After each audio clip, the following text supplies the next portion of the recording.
Chapter 10:17. Come to think of it, if there was an inexhaustible source of mana, then the priority would definitely be to create something grand and not to pursue efficiency. It was like a rich man with a net worth of tens of thousands of dollars for a meal. As a result, the habitual rough use of mana made many finer spells lose the opportunity to be developed. It was different in the future. The second Well of Eternity was made by Illidan after he stole a few bottles of pure Well of Eternity water and diluted it. The High Elf Sunwell was made by Dethrima after he stole Illidan's collection. It was an inferior third-generation product. Although the High Elves had always bragged about how awesome their Sunwell was, it might be true for humans without a mana source.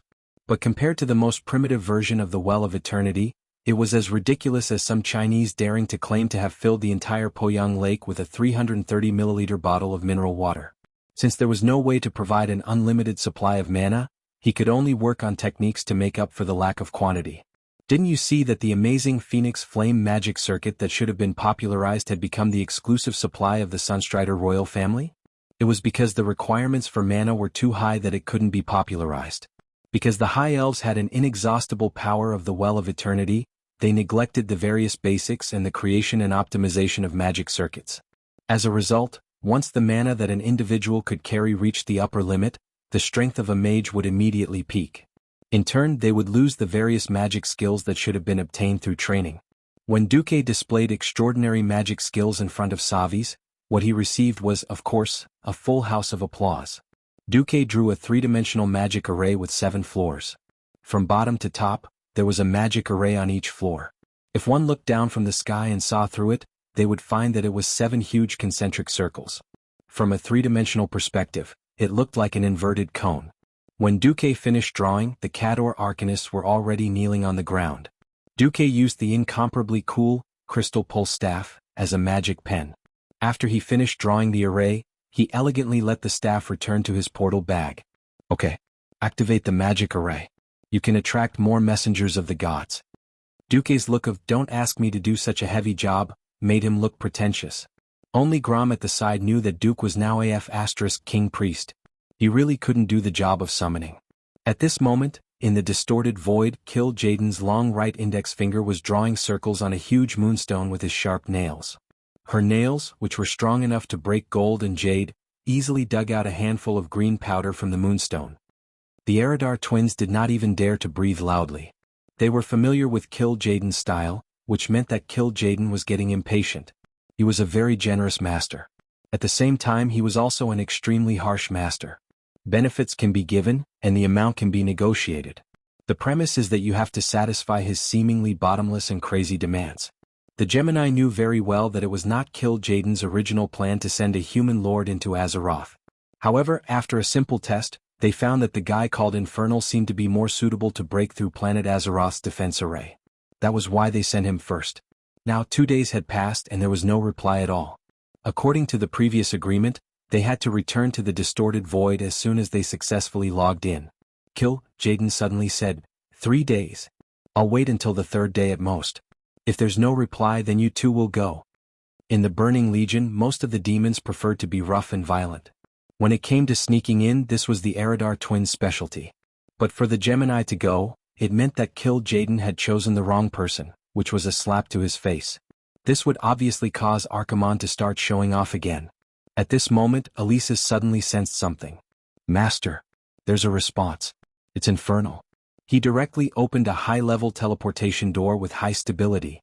It can allow a mid-tier demon lord to enter Azeroth without any damage. Alesis' voice was slightly excited. Ha. A rare smile appeared on Kill Jaden's face. There was a huge difference in difficulty between letting a demon lord of the same rank who was completely resisted by the planet's defense system descend and letting a mid-tier demon lord who had adapted to the world of Azeroth arrive without any damage. If it was stable, the difficulty would be 10 times higher. Kill Jaden originally sent Duque to take the lead and only asked him to find a way to contact the army believers in Azeroth to see if he could build a relatively stable small teleportation door and teleport as many elite demon guards as possible over. He wanted to build a forward base in Azeroth and then consider expanding the teleportation door. Now that Duque had directly completed the task, the Eridar twins who were responsible for recommending Duque were also proud. Alesis stepped forward. It seems that our new lord is very capable. I didn't realize that infernal spatial magic level was so high. This has completely surpassed the standard of mortals in Azeroth. Queen Saloras smiled. He has already used his actions to prove his loyalty to the army. Master, do you think? On the surface the twins were asking for a reward for Duque, but in reality weren't they asking for credit for themselves? Kill, Jaden also smiled. I hate trash the most. But I'm never stingy with rewards for my capable subordinates. He waved his huge demon hand and 3 boxes that emitted a mysterious purple glow appeared in front of the twins. Give the last one to Infernal. The twins giggled and accepted it. Elises asked, Master, who should we send as a mid-tier lord? Kill, Jaden smiled evilly. Didn't Archimonde always say that the second wave must be his subordinates? Then let Magtheridon go. In all fairness, Magtheridon was also a very powerful demon. If not for the fact that Duque had just dealt with Manaroth, the boss of the Abyss Lords, Magtheridon would definitely cause trouble for Duque. However, with that incident, it was clear who was the leader and who was the second. They were both intermediate lords. In the end, in the Mage Tower of Galhalla, the High Elves who kept chanting and pouring huge amounts of magic finally waited for the other oracle of their dreams. It was a giant demon with a lower body like a dragon and an upper body like a human. It was more than 30 meters long and 12 meters tall and wielded a double-headed heavy sword. Chapter 10:18. When this huge demon squeezed through the portal like toothpaste, Savis and the others were worried that the portal would not be able to withstand it and explode. In the end, the magic formation that Duque had drawn stood the test and allowed this huge demon to successfully descend. Unexpectedly, this huge demon that could make any Kadorii tremble knelt in front of the tiny Duque. I obey Lord Archeron's orders. Before the main force of the Burning Legion arrives, I, Magtheridon, will obey all your orders. In terms of size, he looked like a dragon swearing allegiance to a newborn deer instead of eating it. It was laughable, but no one dared to laugh. Duque's body glowed like a dark sun, constantly reminding the people around him of his terror and power. Duque's high status left the Kadorii speechless. Duque rubbed his eyebrows and said without holding back, Damn it! I want a warlock, an Eridar warlock who can help stabilize and open a larger portal. Why did Archaron send me an idiot who only knows how to charge and break through enemy lines? Magtheridon subconsciously wanted to flip out on the spot. But at that moment, the Duque in front of him suddenly changed. It was not a change in Duque's power, but in his aura. It was as if time had turned back and he had returned to his childhood, when he was watched by a group of fierce elders. It was a feeling of helplessness and terror. This terror was even greater than most of the Burning Legion's high-ranking lords. Magtheridon's dark green face immediately turned the color of pig liver. Anyone could see that he was sullen, but he did not dare to show it. Come to think of it, Duque had defeated his boss, Manaroth, in one move. If he really wanted to deal with him, half a move was enough. Feeling the surging dark power on Duque's body, Magtheridon, who had been slapped in the face on the spot, would do as he was told even if he had to break his long, horn-like tusks and swallow them himself. He once again lowered his huge demon head. Apologies, Great Lord of the Spiders. It is Lord Archeron's will that assigned me here. If you have any opinions you can report them to the Lord. I am only responsible for obeying your orders. The first half of the sentence pointed out that there was still a boss behind me, but the second half was obviously a sign of fear. Such a colossus that exuded a terrifying aura was acting like a little wife who had suffered domestic abuse, admitting her grandson in front of Duque. This scene was as strange as it could be. Savi secretly sucked in a breath of cold air, his reverence for Duque involuntarily increasing. Of course, Magtheridon was the main culprit in this large-scale teleportation, but the total number of teleportations wasn't just enough to teleport an intermediate lord.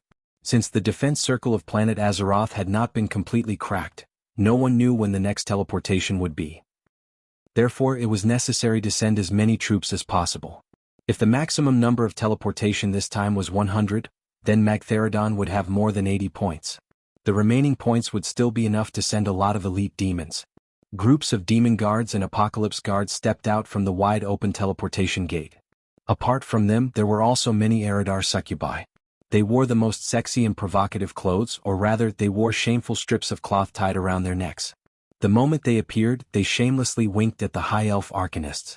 From the old men to the arcanists who were obviously still young, they were all within their hunting range. Finally, nearly 1,000 demons knelt on one knee in front of Duque. According to Lord Kill Jaden's orders, from this moment onwards, including me, Dog King Hacker, all 1024 demons will be under the command of Lord Kill Jaden. The one who spoke was a demon officer bathed in flames and lava. He had a head that looked like a dog's head. Dog King Hacker was not the evil god Hacker that the trolls worshipped. This Hacker could only be considered a more powerful mid-level demon commander, and his strength was weaker than a lord's. Duque kept an eye on him because this guy was trash in other aspects, but his special skills were rather interesting. Duque's gaze suddenly became sharp. His gaze, which was 10,000 times sharper than a sword, swept across the 1,000 demons from left to right. Then Duque suddenly attacked. A black whip as thick as a pillar swept across the battlefield in 1/100th of a second. The terrifying strengthened version of Mental Whip was temporarily applied to every demon. Without exception, all of the demons fell to the ground, twitching in pain. Amidst the cries of pain, a ferocious expression appeared on Duque's face. Perhaps you haven't heard of me before today, but that's not important. From now on, I'm sure everyone has a very deep understanding of me. Now isn't the time for you to wantonly kill and destroy. When the time comes, I'll let you have your own fun. But before that, you'd better tuck your tails between your legs. Whoever dares to spoil Lord Sargeraz's plan, I'll distort the void and crush the souls of your idiots one by one without Lord Sargeraz's help. Do you understand? Duque's final roar made the thousands of demons tremble. At this moment, Duque turned around and called Savis over. He pointed at Savis. Now all demon guards and doomsday guards must listen to the command of this high elf, Savis. Even if he wants you to commit suicide, you must do it. Understood. Hundreds and thousands of demons knelt on one knee in unison to Savis. It could be seen that Savis's face was flushed with excitement that couldn't be concealed. Duque's eyes turned and looked at the enchanting succubi. As for you, do whatever Lord Kill Jaden tells you to do. But you, come here for a moment. Seeing Duque's face reveal an evil smile that all men understood, the Cadores Arcanists all revealed envious expressions. One reddish-brown, one purple, the two sexy succubi twisted their slender waists that would make single dogs drool. They wrapped their arms around Duque's waist seductively and followed Duque into the side hall. Almost as soon as the door closed, Duque heard a coquettish voice echoing in his ears. Great Lord, you really have good taste. You picked us sisters at once. Lord Infernal, may I ask what type of service you would like? Perhaps some people would ask if Duque had really joined Major's discipline and finally wouldn't let Eridar's hooves off? Of course not. Duque rubbed his nose. My lords, don't play with me. Just say what you want. Tisk. You saw through me? How boring. After two coquettish shouts, the two succubi revealed their true forms. Of course, they were the Eridar twins. Chapter 1019. Sneaking into the enemy's rear, playing dirty and forcing women into prostitution, and letting every heavily defended fortress fall from the inside. This was the Eridar Gemini's forte. There was a poem that praised the Gemini, this body is a wretched wretch. Often thrown into the enemy's formation by the boss on a whim. Though in countless battlefields, never once defeated. Never once tasted defeat. Never met a bosom friend. Often hugging each other on the peak of a burning mountain to have sex. Therefore he didn't know the meaning of this life. This body is destined to be born of wretches. Cough cough. This poem was of course made up by players. It was referring to the Gemini's situation in the army where they were not loved or cared for. Every time they could not break through the situation and had to take a roundabout route, they would force the Gemini, the demons who worked behind the enemy's formation, to step in. After successfully opening the door, they would rush into the planet to slaughter and destroy, and the Gemini would have nothing to do with it. It could not be helped. Most of the races in the Burning Legion were muscular men who advocated violence and destruction. They would only scream outside the defensive circle when there was a problem, and those who were willing to put their minds to work were the minority. And so, they kicked the Eridar Gemini over. Duque was absolutely sure that there was no such scene in the original history. So, the Gemini's goal was, of course, to keep an eye on this unreliable leader of the army. But before they could observe in the dark, Duque pretended to show his power and pulled them out. Even if they lowered their strength to pass through the magic circle, their mental strength would not be weakened much. Duque was using the enhanced mental lash, which had a large area of effect. How could a normal elite demon have the same mental strength as the Gemini? That was also the reason why the Gemini's anger was half real. But they were still considered gangsters.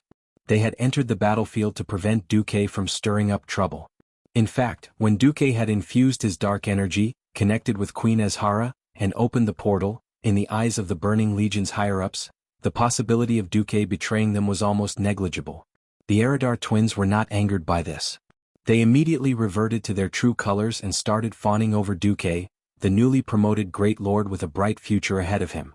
Aura's eyes were like silk, and her soft hands gently shook Duque's left hand. Infernal affairs, Master Kil'jaeden is quite satisfied with your performance this time. Queen Solola's leaned directly on Duque's right shoulder. Since Master Duque is in a good mood, we've spent a lot of effort to get these things from Master for the sake of you making us sisters proud. With that said, Gemini waved her hand at the same time, and 3 treasure chests emitting powerful mana fluctuations appeared in front of Duque. The best actor Duque, of course, was instantly immersed in his role. Like a money grubber, oh no, like a starving dog, he pounced forward and opened the treasure chest, letting out a series of exclamations. The Eridar twins' faces were still frozen in awkwardness as their hands were suddenly emptied. This brat clearly did not like the Eridar demoness. Seizing the opportunity to escape. But who were Gemini? A professional worker behind enemy lines. A professional, okay? In any case, Duque's crazed gaze towards equipment was not an act. Since she knew Duque's weakness, it was a small matter that she couldn't seduce Duque. Originally, Sir Kil'jaeden wanted us to pick 2 of them first, and the last one is for you? Aura's voice sounded at the right time. Queen Sailoras continued, but seeing that you've just become a Void Lord and don't have much good equipment on you, Infernal Waters, I'm afraid that you're a new Void Lord. We sisters will reluctantly part with our treasures and give them to you first. The best actor Duke looked embarrassed. This is a piece of equipment that every lord yearns for, Aura said. Queen Solola sighed. Hey. I really can't bear to. The Eridar twins echoed each other. It was so obvious, how could Duque not understand? If Duque chose to continue pretending to be stupid and try to get the equipment, they also had a backup plan to deal with Duque. Even though Duque was the leader of the Church of Immoral Principles, Duque's moral principles were as high as ever when it came to soul corruption. Duque immediately smiled and said, Infernal Water's position today is all thanks to the 2 Eridar sisters' guidance. If there's anything I can help with, please let me know. Although he said that, his hands did not relax at all. He grabbed the equipment in the 3 chests in his hands, clearly showing that he didn't want the equipment, he wouldn't give his life, everything else was negotiable. Seeing Duque acting like a miser, Gemini smiled like a flower and said, It's not an order, I just hope that Infernal Waters can provide as much detailed information as possible on the enemy so that we can work for Master Kil'jaeden. What Gemini wanted was never simple destruction and destruction. There were too many boorish people in the Burning Legion who relied on their muscles to make a living. No matter how good Gemini was at fighting, it was impossible for them to surpass Vanguard generals like Manaroth, not to mention a big shot like Archimonde. They relied on information to become rich. Just as they reached this step, they were shocked. With many years of secret work experience, they could tell at a glance that Savis, the general who had pushed for the Burning Legion to descend, was completely obedient to Duque's words. In addition to the various deductions, Duque had actually controlled almost all of the High Elves in a short 2 days. This was a good thing for the army, but to Gemini, it was tantamount to losing an important point of entry. If they wanted to obtain further information, they could not avoid Duque. Gemini very straightforwardly proposed an exchange of benefits to Duque. To their relief, Duque immediately agreed. No problem. But 2 days is too short. I have to prepare the summoning spell and collect information, so this information is definitely not complete. It is only a general idea, and a lot of it came from Savis's words. Duque took out a thick piece of parchment from his pocket.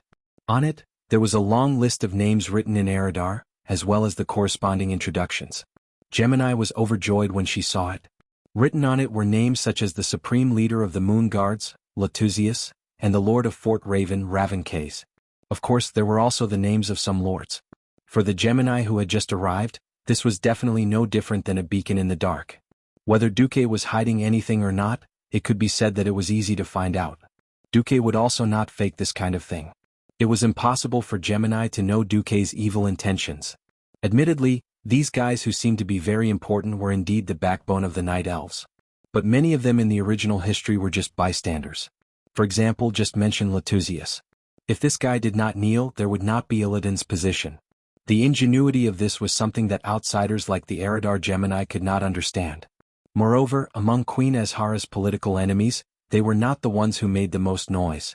Since they were all cannon fodder teammates in history, Duque really did not feel the pinch when he sold them. Chapter 1020. Sending the information was just a basic exchange.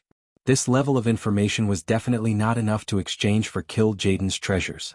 Duque also sent dozens of gossip, one of which was, one of the important leaders of the Elun Sisterhood, Tyrant, was in a love triangle with the Stormrage brothers. As the first disciple of the demigod Cenarius, Malfurion Stormrage, who had a great influence in the Naturals, had the upper hand in this love competition. Illidan Stormrage, who had basically failed, joined the Moon Guard. For a demon who specialized in tricking people into falling, a single dog like Illidan who was frustrated in love was the best target. Only Duque knew how crazy Illidan's infatuation with Tyrant was. At this point, Duque had secretly buried a nail that could change the entire situation of the battle. The highlight was naturally at the end. Noticing that the Gemini were willing to reduce their strength from a standard lord to an elite demon, Duque enthusiastically recommended his new invention to the Gemini, a dark magic circuit system engraved on the surface of the skin. This method of increasing the magic circuit in a disguised form made Gemini's heart beat faster. Moreover, this was a magic circuit powered by dark energy. The Gemini really could not find a reason to refuse. But the Gemini was very careful. Just let Saloras inscribe the dark energy circuit. Both you and she are of the shadow attribute, so the amplification will be greater. The high-grade warlock Oresis who specialized in fire magic used a very legitimate reason to only let Saloras inscribe. I see. You guys can decide. With a calm and indifferent expression, Duque engraved a set of magic circuit inscriptions on Queen Salora's smooth back. The effect of Duque's personal work was so good that even Oresis was a little envious.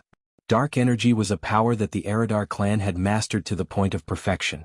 It was true that the Eridar Gemini had exerted their strength, but as warlocks, their strongest point was not their bodies, but their dark magic circuits.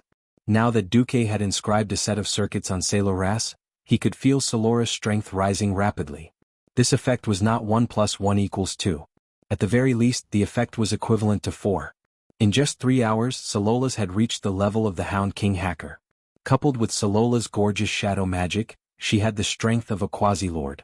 For a moment, Aless almost wanted to ask Duque to carve a set for her. In a place where Duque couldn't see, Salola's gave her sister a look, suppressing Aura's impulsive heart. It was only at this moment that the 3 pieces of advanced epic equipment that Duque was finally safe. The headgear, Dark Spell Ring, Desecrator's Gauntlet, and Kill Jaden's Broken Cloak, were the 3 top-notch cloth armor items at the current stage of the game. They instantly increased Duque's strength by at least 30%, making him almost as strong as a high-tier lord. Firstly, he did not dare to use the equipment he had obtained in the Battle of Mount Hyjal. Secondly, although it was a priest's equipment, holy priests and shadow priests were 2 completely different positions. The divine priest is the nanny. The shadow priest was a powerful magic attack profession. Didn't you see that even the strongest defense warrior would have a set of crazy damage output equipment in their backpack? Duque had contributed so much to the world, there was nothing wrong with him having 2 sets of equipment. Eridar left with a satisfied look on her face. Duque stayed with a satisfied expression on his face. Time unknowingly came to the 3rd day after returning to Azeroth. Duque was sleeping soundly when suddenly, without warning, a sharp dagger was pressed against Duque's neck. Evil fallen one. Accept the punishment of justice. It was an extremely cold female voice. Duque raised his eyelids. Damn it. I just pulled an all-nighter last night. Do you still want me to live? With that, Duque turned over and continued to sleep. The attacker froze for a full 3 seconds before sighing. My Duke Beast, you are still as shameless as ever. Now I believe that you are not fallen. That's right. Bypassing a number of demon guards, silently snuck up to Duque's side without being alerted by the system elf. Of course it was one of them. Vanessa, dressed in a thief's outfit, gradually revealed her figure in the air. Fallen? I was so close to being completely finished. However, I am now. Lord Infernal Emissary, the Great Lord of the Burning Legion? Such a tasteless name, I know it's you. Vanessa smiled as she put away the pair of deadly daggers that were enough to make any wizard tremble in fear. Bullshit. If you don't know it's me, then get out of the Marcus family. Duque poked his head out of the quilt. That won't do. The Van Cleef family has sworn loyalty to the Marcus family for generations to come. Do you have the heart to let a weak woman like me freeze to death in the snowy wilderness? That scoundrel Vanessa turned on her acting mode. Looking at the crocodile tears that had just been squeezed out with eye drops, Duque really wanted to slap this maid who specialized in angering her master to death. What the hell, a weak woman? You can almost dismantle a Gundam, no, dismantle a fell mecha with your bare hands. Why are you still pretending to be a weak woman? Bah. Duque snapped, alright, make sure I'm fine. Is there anything else? If there's nothing else, then scram. Vanessa spread her palms, give me the information and I'll scram immediately. Duque rolled his eyes, but still handed a small ball to Vanessa. Don't look for me if there's anything before the crucial moment, and even more so if there's nothing else. Understood. In the next moment, Duque, the powerful maid who had stepped into the realm of heroes, disappeared in the morning light.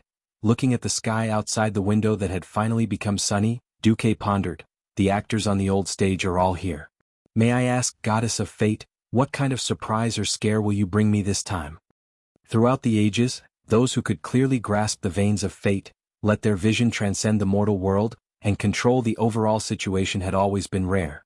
At this moment there were still countless people daydreaming. In the palace of Azhara City, Queen Azhara danced happily. Her graceful stains made the eyes of a group of maids stare.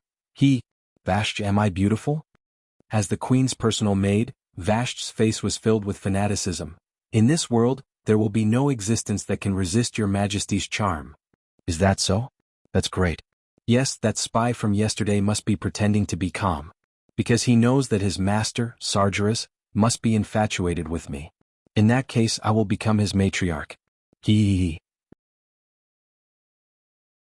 Chapter 1021. Every being had the right to daydream, but only one in a million could turn a seemingly unreachable dream into reality. Duque didn't know how stupid Queen Azhara had to be so sure that she could make Sargeras fall head over heels for her. Anyway, he had no obligation to save these self-proclaimed nobles among the elves, nor did he plan to reverse this 10,000-year-old history. If things went awry, the Night Elves' hegemony on the continent would be permanent, and there would be nothing left for humans after 10,000 years. Then wouldn't the empire, harem, that Du had built up be ruined? Are you kidding me? Since the High Elves want to die, I won't stop them. Thus, Duque became the great Void Lord of the Burning Legion with a peace of mind. However, in order to prevent himself from getting too into character and causing the Night Elves to fall, Duque still did his homework. Less than half an hour after Vanessa left Duque's side, Tyrant received a magical image that made her tremble both physically and mentally.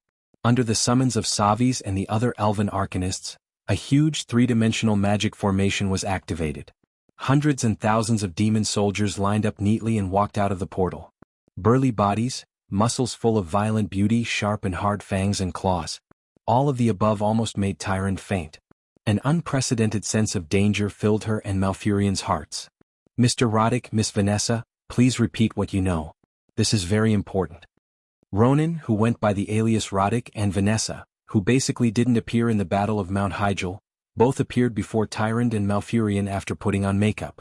The Burning Legion's invasion is unavoidable. Most of the nobles in Caldorii have already become the Burning Legion's minions. War is about to break out. I don't know the exact time of war, but I'm sure it's very near, Ronan said with absolute certainty. Malfurion, however, noticed another detail.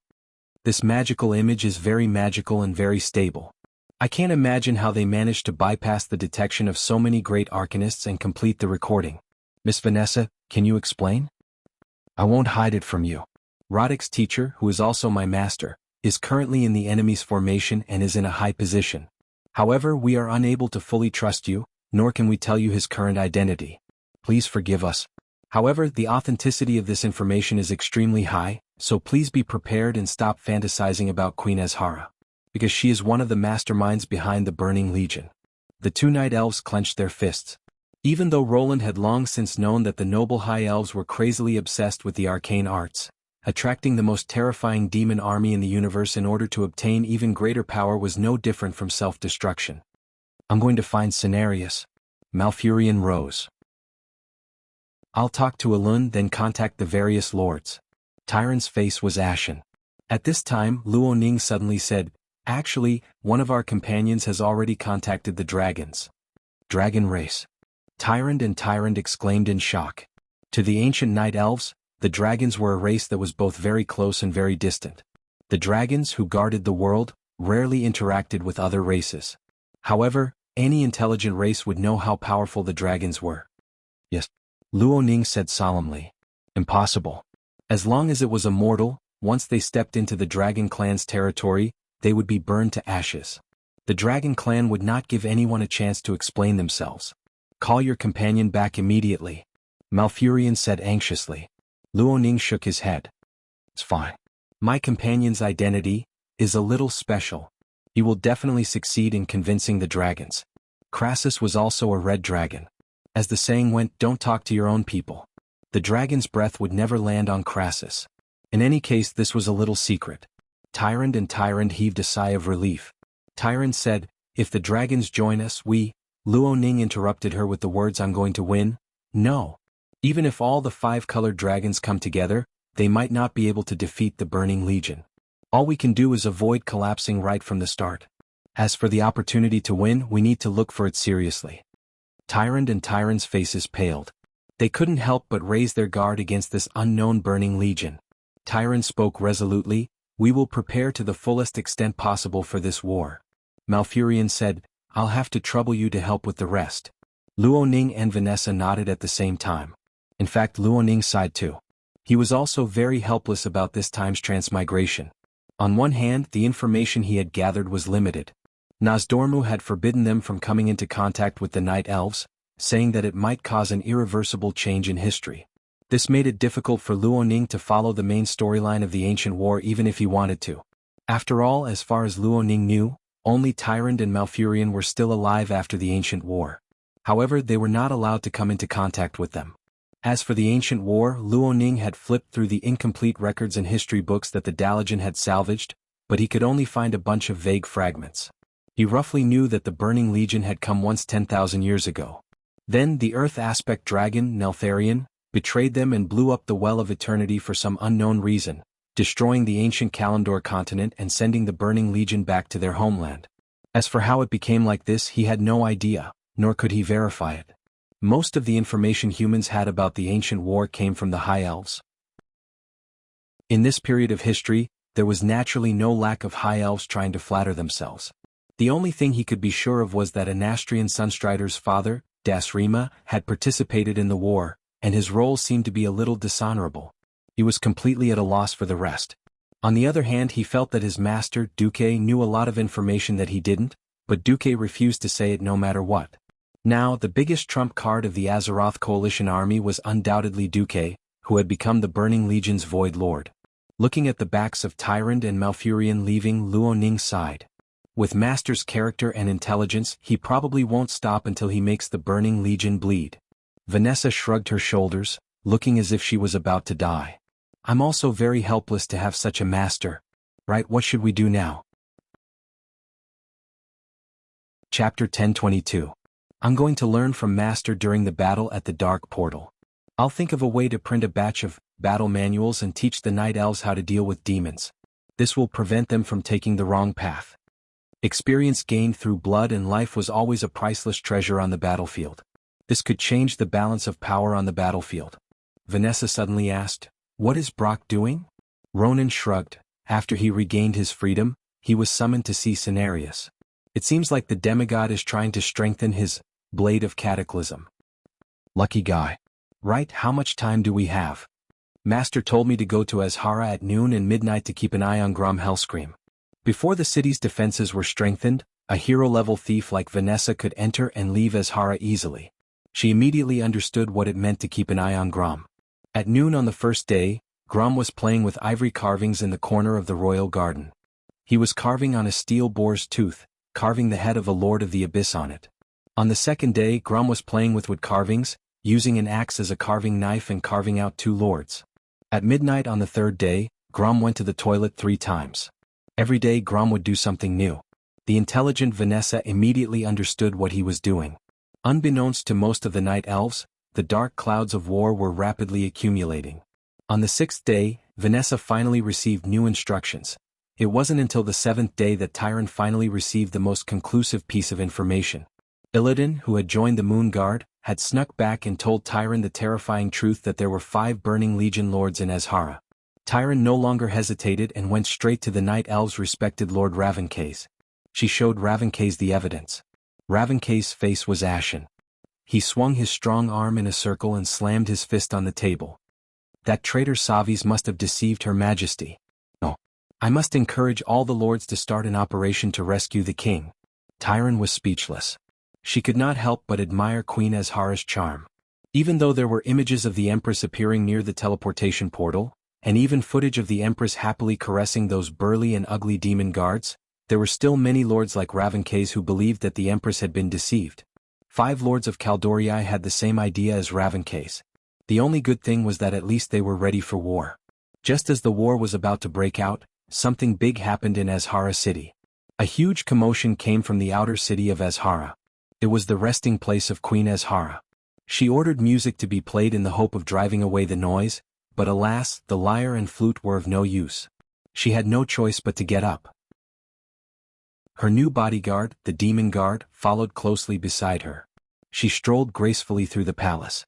The first person she saw was not Jarvis, but Varsun, the captain of her guards, who was on one knee with one fist on his chest. "I am the Supreme Empress. My dear captain, why is it so noisy outside?" The night elf with a face full of scars looked up at her and hid his expression. "Perhaps it will be easier to show it to you." "Very good." He led the way to a balcony overlooking the main city. Azhara rarely came to this balcony because she didn't want to be seen by the public. She preferred the view from the luxurious balcony in her room, which might allow her to see a corner of the Well of Eternity. With a snap of Varsun's fingers, a royal arcanist released a small, telescopic vision. Then, the spiritual spell visual projection showed the queen that many civilians in the outer city were vomiting and having diarrhea. It was a terrible scene. W. The queen waved her hand, not wanting to continue watching. The mirror image disappeared instantly. "Your Majesty, it seems to be a plague." "How can there be a plague? Why didn't anyone report it to me?" The queen looked displeased. At this moment, Savis hurried over. "Honorable Lord of Evernight, I may be able to explain." The queen raised her hand and gestured for Savis to continue. "According to your instructions, we are shutting down the magic branch of the Well of Eternity so that more magic power can be injected into the construction of the portal. When we shut down the magic branch of Count Ali John Farrell's Mage Tower, it seemed to have caused a leak in the Count's lab." "Yes. It seems that a virus that can cause severe diarrhea leaked out and contaminated part of the water supply. As a result, more than 10,000 civilians are infected." "How many Caldorii died?" "Not many died, but their excrement seems to have the possibility of secondary contamination. The civilians are panicking now." The queen looked even more displeased. "I don't want to see any filthy people in my city." Therefore, an incident that didn't exist in history happened out of nowhere and then inexplicably set the tone. Azhara began a large-scale evacuation operation in the city. No, it was more accurate to say that it was banishment. A large number of moon guards and city guards carried shining magic weapons and wantonly drove the civilians away from Azhara. For a moment, the main city of Kalimdor, which stood in the center of the continent, was in chaos. On top of that, there was a rumor that an even more terrifying and deadly plague would spread in 2 days, which directly triggered a frenzy of fleeing among the residents. In just 2 days, this huge city with a population of more than 1 million was completely empty. The only place that wasn't affected was the inner city where the High Elves lived. The songs were still sung and the dances were still danced. In the underground palace of the inner city of Azhara, the twins found Duque. Queen Saloras said in a teasing tone, "Yo, my dear spy, what do you think of the wave of refugees outside? Manaroth was going to descend soon. If there isn't enough blood, who knows if those guys will go berserk." This was obviously a test. If it didn't go well, it would be like mud falling on one's pants. Even if it wasn't shit, it would still be shit. As an honest and reliable young man, Dumoke was of course spouting nonsense with a straight face. "Oh, so what?" Duque's tone was full of disdain. "On this small planet, a primitive race that doesn't even have interstellar warships or interplanetary teleportation portals. Even if they escape, where can they escape to? For me, completing the mission that Lord Kill Jaden entrusted me with and opening a larger and more stable portal as soon as possible to welcome the Burning Legion's main force is my only task now. Whatever you want to do, just do it. It's none of my business." Chapter 1023. Were the Eridar Gemini suspecting Duque? The answer was yes, because it was too sensitive for something to happen at this time. The Gemini's experience from working behind enemy lines told them that there must have been a leak. Someone was using this special method that went against the style of the Night Elves to save the elven civilians. However, no matter what the Gemini thought, they wouldn't really suspect Duque. Because Dooku was fully immersed in the great cause of opening the teleportation portal. Duque's knowledge of teleportation was so rich that it surpassed their professional Eridar warlocks in many areas. As a result, the matter regarding the teleportation portal was completely led by Duque. If someone told the Gemini that it was Duque who was secretly evacuating the civilians, the Gemini would be the first to not believe it. After all, this was contradictory. The evacuation would only last for a while. The destruction and death brought by the Burning Legion would last forever. What Duque was doing was speeding up the destruction of this planet. When Duque finished adjusting the largest teleportation portal built based on the Well of Eternity and teleported Archimonde and even Sargeras over, the situation would be set. Duque's current behavior was completely that of a loyal subject of the Burning Legion. The Gemini was just asking. Then they turned their gaze to the most unreliable High Elves. The Empress faction was mostly madmen who pursued power. They didn't care about the lives of the lower-class civilians. As long as they could obtain the power to break through their limits, their thirst for power would be satisfied. Looking at those ignorant idiots who worshipped Sargeras as their creator and god, the Eridar Gemini laughed coldly at the same time. Idiots, just hold on to your hope and wait. Oris couldn't stop giggling. After your planet is destroyed, you'll probably have the same expression as those idiots before. Queen Sololas had clear contempt. Who knows, there might be a great Void Lord among these self-proclaimed High Elves. There's only one Infernal Affairs. Interestingly, even though they had come into contact with countless civilizations and destroyed countless planets, the Eridar people still didn't understand the meaning of the word, Infernal Affairs. The Burning Legion's invasion continued. Every night, at the most suitable time to open the portal, the portals were opened one by one. From small teleportation portals the size of the palace's side hall to large teleportation portals that were 20 meters wide and 60 meters tall, the elite demons of the Burning Legion streamed out one after another. What was rare was that these demons did not attack immediately. Instead, they were all stuffed into sardines and placed densely in the underground palace of the royal family in Azhara City. Coward. This is the behavior of a coward. Manarotha's roar shook the entire underground palace. On the 100-meter-high roof, the sand was shaken and fell down. The Lord of the Abyss waved the double-headed sword, but as if he were performing, he only dared to swing it on the spot and did not dare to let the tip of the sword move half an inch forward. Because there stood a seemingly insignificant existence, Duque. Idiot. Since even Lord Archimonde wants you to accept my moderation, I will not allow you to do so. Both commanders have set opening the largest portal as their top priority. This proves one thing. The importance of planet Azeroth is far beyond the imagination of a pig-headed demon like you. Duque acted like a true Lord of the Void, mercilessly lecturing Manaroth, who had been defeated by him. But look at these demons. Are they still the mighty warriors of the Burning Legion? They're worse than dogs. Not daring to challenge Duque's authority, Manaroth was not stupid and changed to a roundabout way to ask for permission to fight.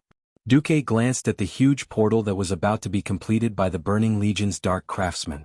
Forget it, leaving a fool like you here won't be able to guard the portal. Then bring the Lords of the Abyss to cause trouble. Do whatever you want, the more the merrier. Everyone could hear the sarcasm in Duque's words, but Manaroth felt as if he had been pardoned and brought his underlings to work. Karzak Khazragar. Guard this place.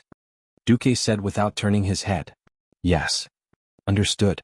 After the two promises, these two lords of the apocalypse, who had been killed on Mount Hyjal 10,000 years later, listened to Duque's orders like loyal dogs at this point in time before they were killed 10,000 years ago. This scene was truly comical. An hour later, all the night elves in the Kaldorii Empire were alarmed. One by one they raised their heads. In their perception, the world that had been bustling with noise a moment ago had suddenly become silent. There was no night wind, and every leaf in the forest outside the window was drooping. There was neither the sound of wind nor the chirping of insects. Only the loving light of the moon goddess Elune poured down from the branches in the form of moonlight and shone on the cheeks of the night elves.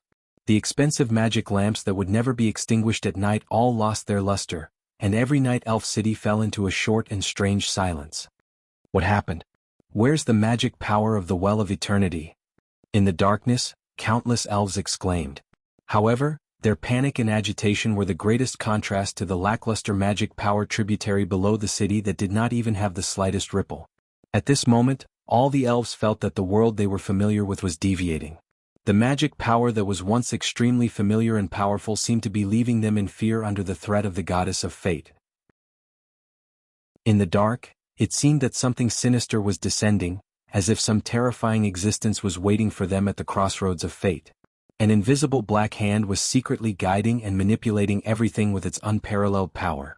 The elven arcanist subconsciously looked around and found that many monsters that had been imprisoned in the magic prison, from the smallest magic dragons to the extra-large dragon beasts, were all running out of the prison cells.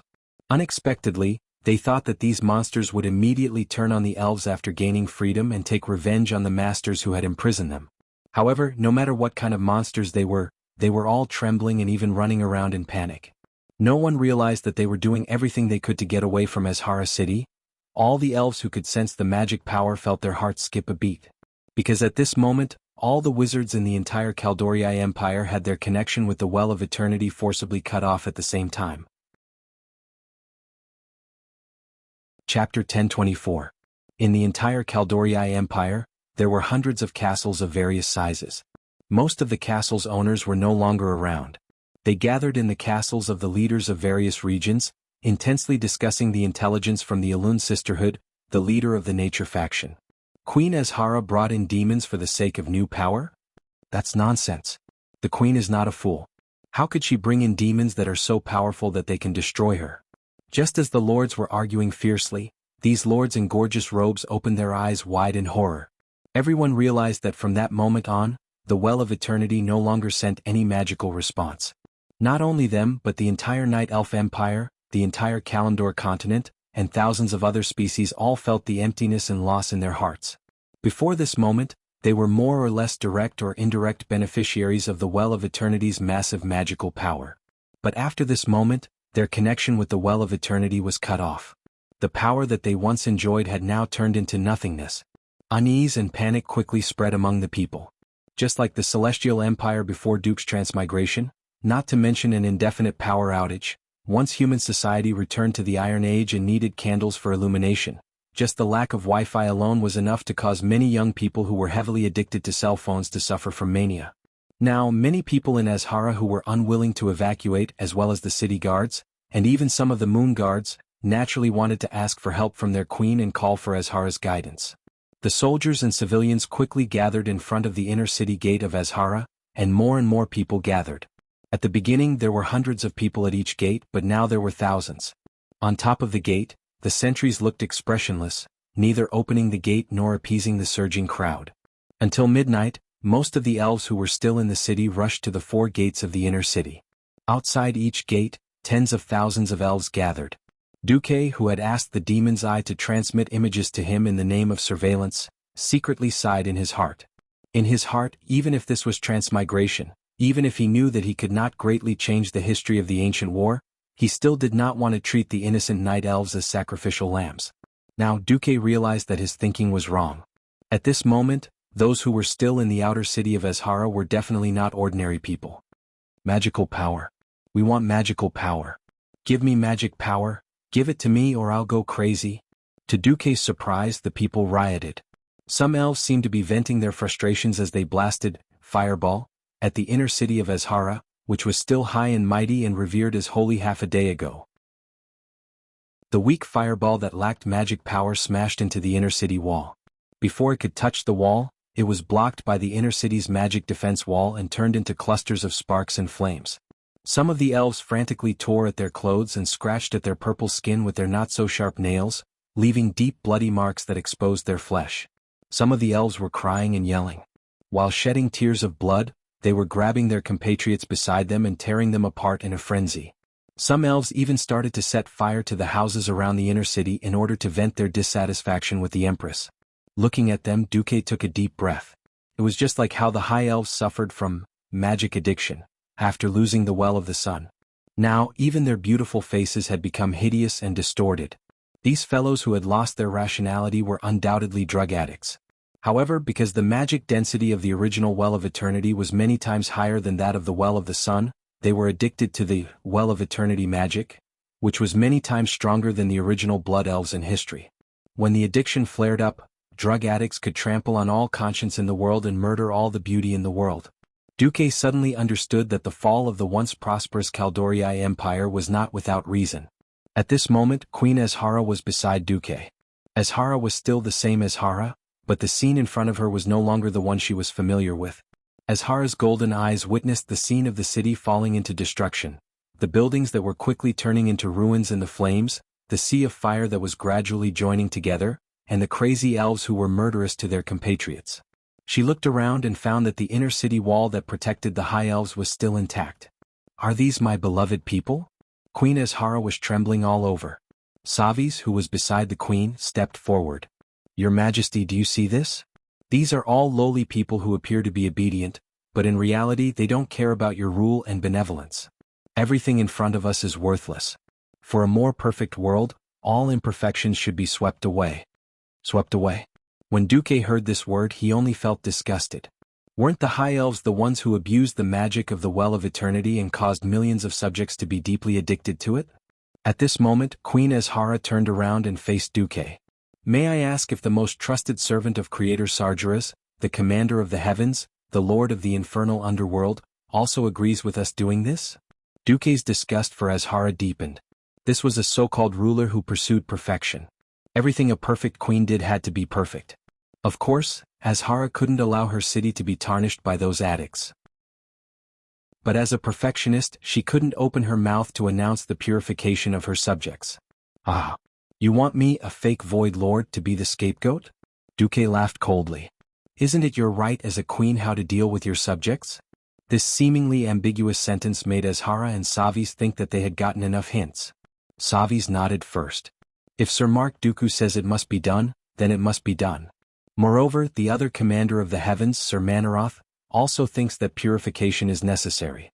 I have always believed that in the name of pursuing glory, sacrifices are unavoidable.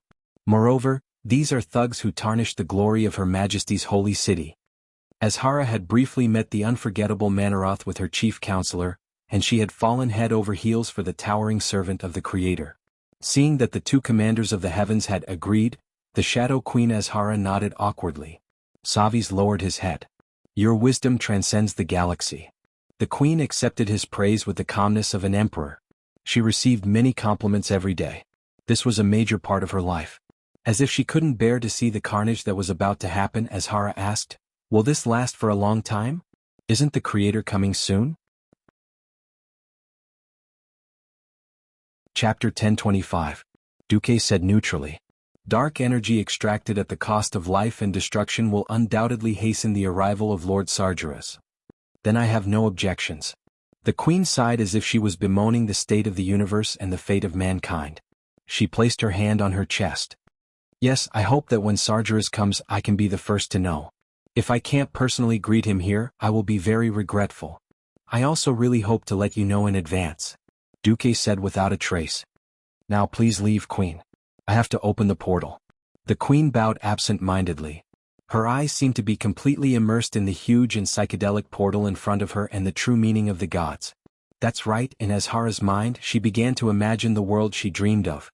An even greater planet. Every inch of land on the planet was her territory. There were no more ice or ancient gods to stop her from extending her power. Everywhere there were glorious monuments erected in her honor. This planet would no longer be called Azeroth like people were used to. No, it should be called Azhara. For the queen's hometown, this was such a fitting name. Azhara. She said it to herself twice and she was intoxicated by it. She should have made this change a long time ago, but it did not matter now. Besides, she had an even more attractive idea. Indeed, her face was exceptionally perfect. It was the symbol of her people. But there was something more glorious and greater. Soon he would come. His name was Sargeras. She whispered, Sargeras. God Sargeras. A smile that was almost childlike flashed across her face. His partner, Azhara, accompanied by the almost crazed whisper, the tall and slender figure disappeared from the gate. Duque was speechless. Crazy woman. If I tell you that Sargeras does not like you at all, will you kill yourself in anger? In recorded history, Sargeras had only F***ed one woman. Yes. 10,000 years later, when he possessed Medivh, he F***ed the standard green-faced, fanged Garona, and gave birth to a monkey called Medon. Oh, a mixed blood. Do you have measurements of 60, 50, and 60? Do you have green skin? Do you have hideous little fangs? No. I'm sorry, but you're not qualified. Duque let out a long sigh in his heart. He fully activated his best actor power and announced loudly in front of the Eridar twins and the other Void Dukes with a mocking expression, "Open the door." Following Duque's announcement, the 4 gates of Azhara's inner city finally opened slowly. The elves outside the door all crowded forward like a surging flood. They were certain that Queen Azhara would eventually answer their pleas. However, the one who appeared in the palace wasn't an empress, a minister, or a ceremonial official. It wasn't something that the night elves had seen before either. Instead, it was the Burning Legion, a demon army that represented death and destruction. A 4-legged creature with strong canine-like limbs, bright red skin with black spots, long white bull horns, and 2 sharp black whip-like tentacles. This was the infamous Hellhound of the Burning Legion, even in the next 10,000 years to the mages. Looking at the Hellhounds that formed a huge carpet behind the inner city gates, the night elves who were about to charge forward let out sharp shrieks. The tragedy officially unfolded at this moment. The elves at the front retreated, and the elves at the back who had become reckless due to their magic addiction surged forward crazily. When a few elves at the front tried to cast magic, their spell-casting ability was temporarily sealed by the Hellhounds, spell block, and their end was inevitable. At 3 o'clock in the morning, the first victim of a demon on planet Azeroth was born. The Hellhound easily used its huge horns to break open the stomach of the unlucky fellow. Then, with its mouth that was as sharp as a bird's beak but filled with sharp teeth, it tore out the long intestines in the elf's stomach. Ah! The heart-wrenching screams instantly ignited the panic of the people. They only wanted to see Queen Azhara and vent their dissatisfaction and resentment for losing the magic of the Well of Eternity. They never thought that they would be greeted with such an inhumane massacre. Tens of thousands of elven magic addicts were drowned by the even more terrifying Hellhound tide within minutes. Tons of fresh blood gathered at high speed and filled the entire moat of Azhara's inner city. Manarotha's huge figure appeared at the city gate that was slightly narrow for him. He swung his double-headed sword that weighed several tons and burst into the most joyous laughter since he descended. "Ah! Go, my little bastards!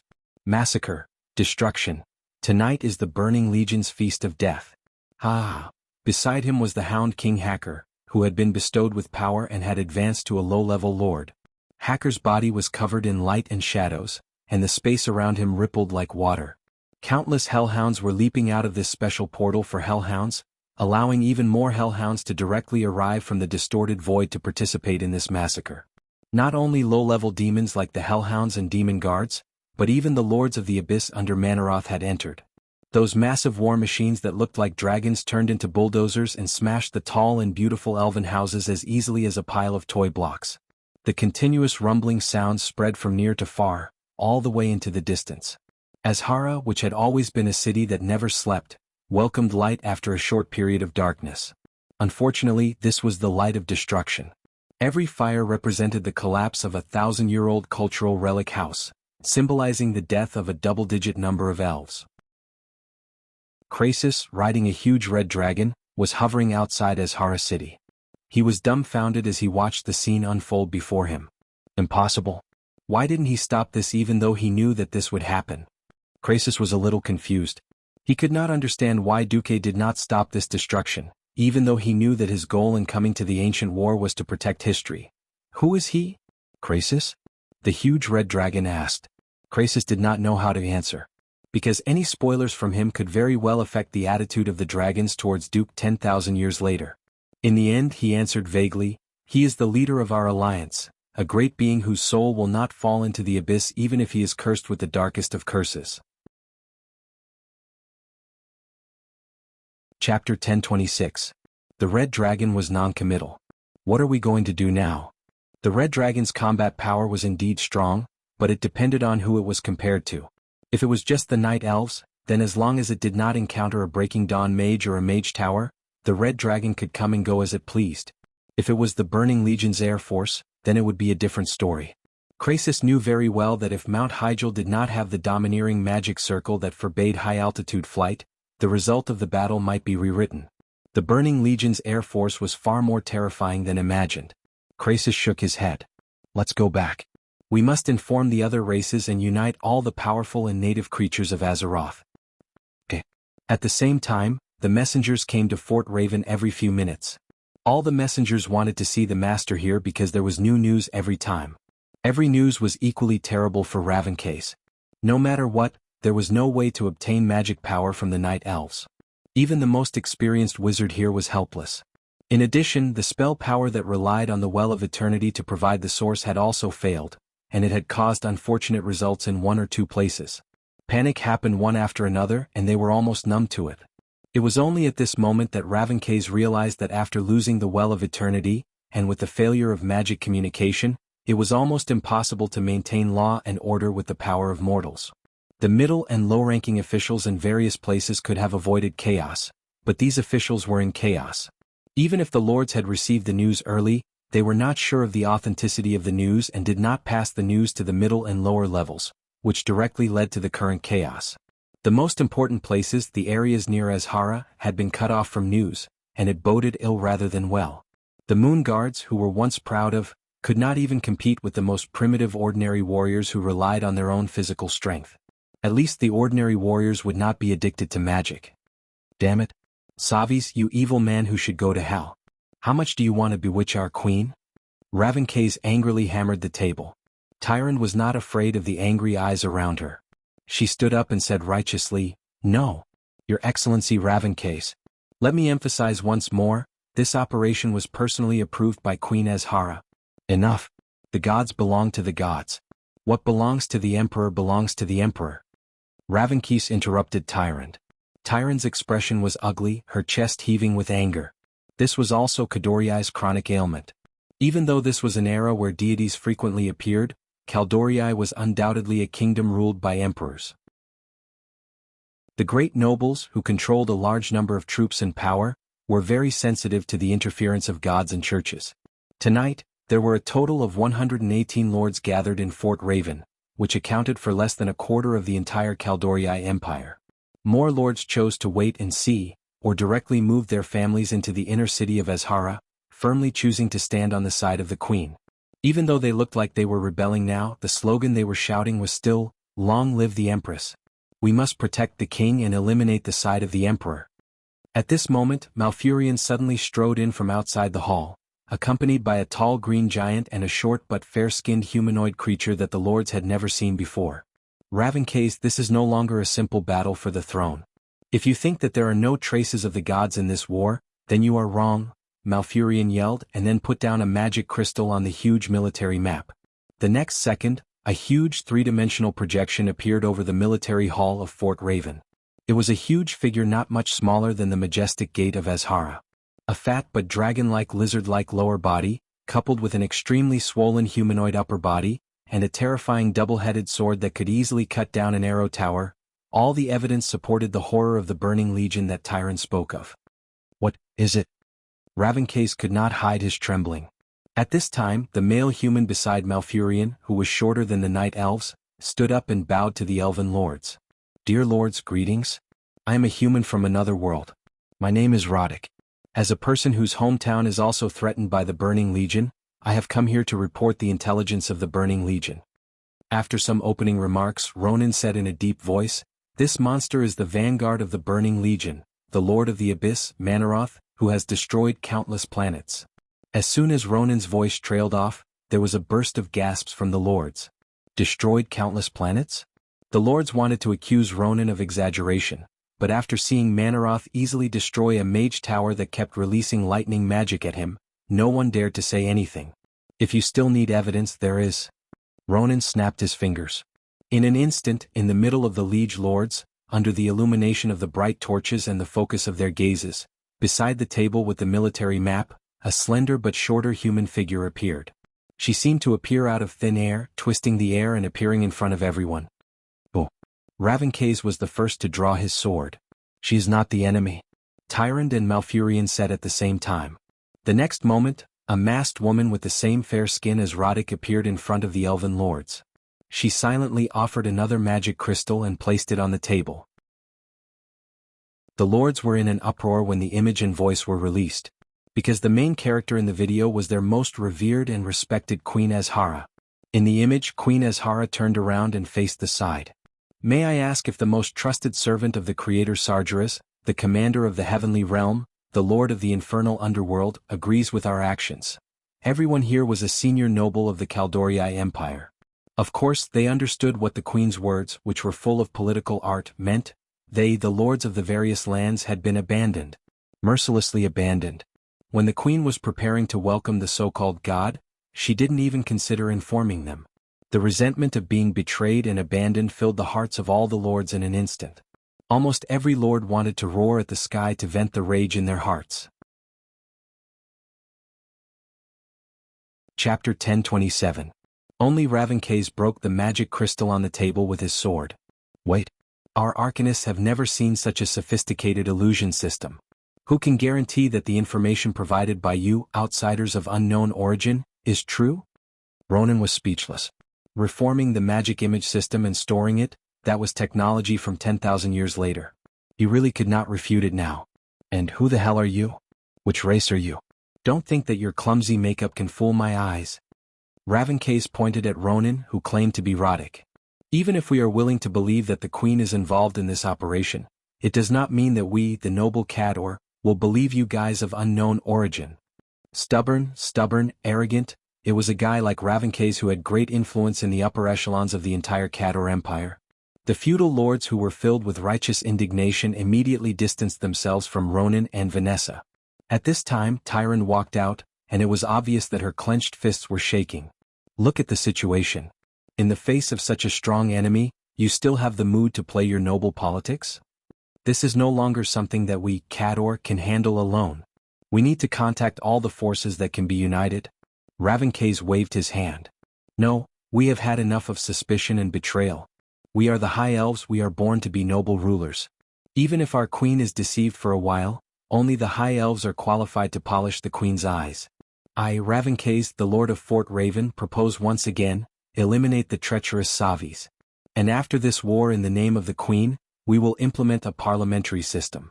The queen will still be the supreme head of Cador in name. Ravencase's eyes were sharp. As for those huge alien monsters, we will use our swords and magic to tell them how Cador occupied the most fertile land on this planet. How did they occupy it? Of course, from the hands of the trolls. With swords. With bows and arrows. With invincible magic. Ravencase raised his arms and shouted, and the feudal lords cheered in unison. Tyrande, Malfurion, Ronan, and Vanessa were all silent. Ravencase said arrogantly to Tyrande and Malfurion, "You can choose to join us or not." Without even replying, he led a large number of lords out of the military conference room. Ronan muttered in human language, "Is this fate?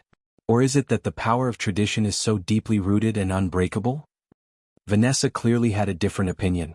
But Master still revolutionized the entire alliance. Those who don't fit the times will eventually be eliminated. Ronan suddenly shuddered. He somewhat understood what Vanessa meant.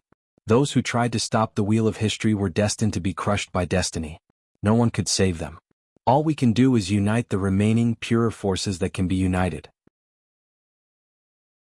3 days passed, and Ravencase managed to pull out an army of more than 300,000 Cadores. They gathered into a surging torrent and marched towards the half-destroyed Azhara city. At the same time in Azhara, Grum was very depressed. Even though he knew that this was part of Duque's plan, even though he knew that patience would bring him greater rewards, the Burning Legion badge on his chest still made him feel ashamed. This was not the first time he had seen a demon. In his eyes, the seemingly huge and terrifying Cerberus was just a swing of his axe. The clever-looking demon guard with a huge horn and a demon's face was also a swing of his axe. In reality, he could only swing his axe at any demon. But with these demons gathered together, he could not swing his axe much. This was because this group of demons was not a pile of loose sand but an army. Without the support of his comrades, he believed that he would only be able to kill 100 demons at most before he died. This made Grum feel depressed.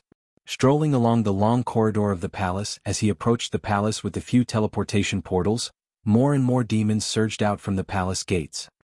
He was not surprised that the huge and beautiful building in the eyes of the elves was undamaged.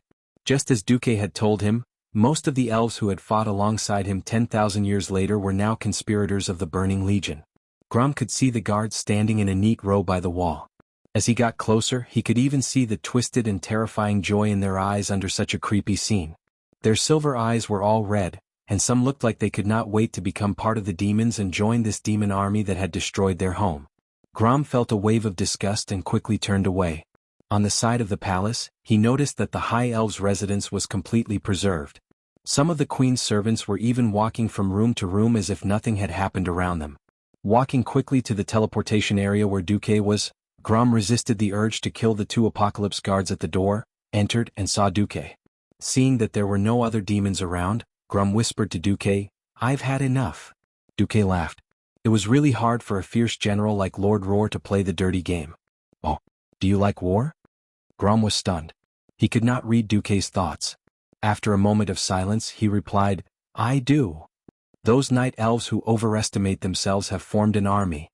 Of course, this is nothing to worry about. What I'm concerned about is that according to the latest information, they seem to have one of your compatriots." Duque laughed sinisterly. Compatriots? Grom's 2 bell-sized eyes widened. Of course, he knew that Duque was referring to Brock. Duque, who had transformed into a shadow priest, laughed sinisterly as if he was the most evil incarnation of darkness. "I used my mind to control and torture you. You're unhappy too, aren't you? My slave, I'll give you a chance to be free now. Go kill your compatriot and you'll be free. Or you'll be killed by your compatriot. As for the future, it's up to you whether you want to escape or raise your axe against me or the Burning Legion." You demon. Grom finally had some talent for acting. He understood that Duque wanted him to jump back to the righteous faction during the war. Would he get rid of Brock? Of course not. As someone who had worked with Tyrant and Malfurion before, Grom knew very well that the High Priestess of the Moon Goddess had a way to calm the mind and dispel negative mental states. Chapter 1028. Scram. Duque snickered and snapped his fingers. Soon a succubus came in. "Lord of the Infernal Tunnel, did you call for me?" "Yes. Put this dirty beast man into today's team. If he shows any signs of rebellion, then execute him." "Understood." With that, Grom left with the succubus with a complicated expression. At this moment, Duque suddenly sneered. "Come out, I've already noticed you." He. How rude of me. The ones who came out were naturally the Gemini Alida. Duque's face, shrouded in dark power, had a domineering arrogance. "What, do you have a problem with me punishing my own servant? Your servant seems to be quite strong. Is it really good to give up just like this?" Duque was not surprised by the chain of questions from the telepathic Gemini. The dark aura on Duque's body became more and more vigorous. Just being 10 meters away from Duque made one feel like they would be devoured by the dark magic. "It doesn't matter. To me, he's just an object to be thoroughly studied. He has long lost his greatest value. After becoming a Void Lord, I can have as many powerful servants as I want. There are at least 24 High Elven mages outside the door eager to lick my shoes." Elisa's narrowed her eyes. "Aren't you afraid that your servant will really rebel and cause trouble for the Burning Legion?" Queen Sololas chuckled. "Who knows, the sin of a servant's betrayal might be on your head." Duque snorted. "Lord Archimonde is about to descend. As long as I complete my mission, who will make things difficult for me for my test subject?" The Gemini was a little speechless. Duque had grown too quickly. From an inferior race that popped out of nowhere, he became the Lord of the Burning Legion in one leap. Now, the credit for opening the portal was going to fall on his head. But he also knew the way to survive in the Legion. Yes. As long as he completed Kill Jaden's strict requirements and did not betray the Legion, he could be forgiven, or even deliberately ignored, no matter how big his mistake was. The credit was greater than anything else. There was even a hint of jealousy in Gemini's heart. Perhaps another lord would have been able to claim the credit of Duque's achievement. The problem was that the other lords did not have such a high adaptability to Azeroth as Duque, nor did they have the spatial magic ability to create a portal like Duque. If a lord whose power had been greatly reduced had descended here, he might not have been able to subdue Savis and Queen Azhara, and he wouldn't have been able to build the teleportation portal so quickly. At this moment, a terrifying will descended. Duque and Gemini bowed at the same time. "Greetings, Lord Kill Jaden, Master." "Infernal affairs. How long will it take to build a portal that allows Archimonde to pass through?" Kill Jaden's huge crimson shadow almost filled up the hall that was at least 200 square meters. The shadow was so realistic and filled with a sharp pressure. Duque and Gemini didn't even dare to raise their heads. Duque replied in a serious tone, "In the best-case scenario, we need to purify the water from the well of eternity that has been polluted by the High Elves before opening it. That will take 14 days. You know, I'm asking for the fastest time. Kill Jaden seemed a little impatient. Duque glanced at the Eridar demon wizards around him. If I just want them to help me purify the magic and let me control and build the portal, that will take 3 days. Working together, 7 days. Kill Jaden's left eye clearly narrowed. He knew that this fellow called Infernal Affairs had high attainments in spatial magic. But Kill Jaden would never put the fate of his people in the hands of an outsider, even if this outsider seemed to be very loyal to the Burning Legion. If Infernal Affairs did something to the portal and suddenly closed it when only a third of the Burning Legion's troops had passed through, that would be a huge problem. At this time, the Dragon Guardians of Azeroth were not to be trifled with. Then let's play it safe. 7 days. As long as the Archerons arrive, the Burning Legion's victory will be irreversible. Duque bowed and replied at the same time, in these 7 days, I need to focus on the construction of the portal and will not have time to care about other things. I believe that the enemy will find a way to break Azeroth's seal on the magic veins. I hope to strengthen the defenses in this area. Kill Jaden looked at the Eridar twins with a pair of fiery eyes. I'll leave the protection of the magic veins to you. Yes. The Gemini replied with a lowered head. Infernal Affairs. As long as you open the portal, you will be the one to take the lead. I will give you an additional reward. As long as it suits your status, you can have it. Kill Jaden was indeed the best at ordering people around. Just as he threw a big stone called overtime on Duque's shoulder, the Gemini immediately hung a carrot to lure him. Duque smiled and did not say anything. Under normal circumstances, it would be a waste for the Gemini to be a guardian. But this was obviously not a normal situation. He knew very well what trump cards the enemy had. Right now he was digging a big hole for the Gemini to jump into. In any case, he had a good reason. I'll let Manaroth command the battlefield. Infernal Affairs will focus on opening the portal, and the Gemini is the most free. Can you look after the seal for a few days? The Gemini could not find a reason to refuse. After all, once Archimonde arrived with the Burning Legion's past experience, they would definitely win.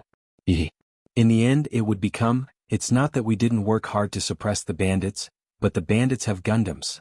Almost at the same time, Tyrant and Malfurion looked at the majestic elven army, their faces full of worry. Tyrant even gritted her teeth. It's impossible to win. Look, our so-called elites can't even stand steadily now, and they actually have to rely on the remaining power of their mortal bodies to fight those huge demons.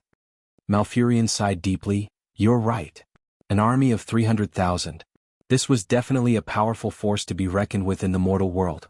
But after seeing those huge, terrifying demons that looked like they were born to be fighting machines, Tyrant no longer had any hope for this army. Now Tyrant fell into a deep state of confusion. When the demons came out, the High Priestess of the Elun Sisterhood happened to be in Azhara City.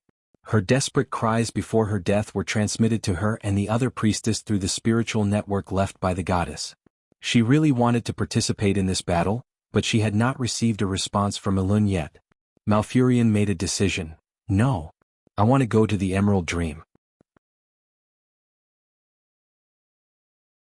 Chapter 1029. The blazing hot wind blew on the ground full of gravel and ashes, rolling up the dust like waves, layer by layer, whistling and blowing into the distance. In the northwest of Azhara, a huge army was slowly advancing along with this gale.